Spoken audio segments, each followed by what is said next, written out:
Mehmon san'atkorimizni Ruslanbek Rahmonovni taklif etamiz va ulardan eng so'nggi ijroni qabul qilishga tayyormiz, marhamat. Albatta. Yana bir bora xush kelibsiz.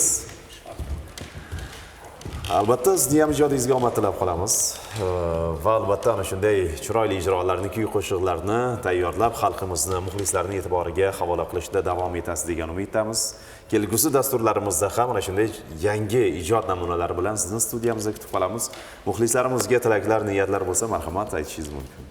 Yurtimiz tinch bo'lsin, osmonimiz musaffo bo'lsin. Xonadonlarga muxlislarimizni fayz barakot tilaymiz. Xalqimiz hamisha yaxshi kuy va qo'shiq eshitish kayfiyatida bo'lsin, a'lo darajada bo'lsin. Biz san'atkorlar hamisha shu muxlislarimizni olqishlariga qarab, kayfiyatlariga qarab, chiroyli ashulalarni aytishni, chiroyli kuy-navolarni qilishni tilab qolamiz.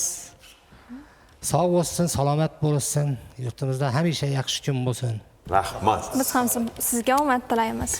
Albatta, albatta. Ijroni taqdim etishga tayyorlanib turasiz. Biz esa muxlislar bilan xayrlashib olamiz. Qadrli teletomoshabinlar, shuning bilan bugungi dasturimiz nihoyalab bormoqda. Barchangizga sihat salomatlik, omad, baxt, eng go'zal tuyg'ularni tilab qolamiz.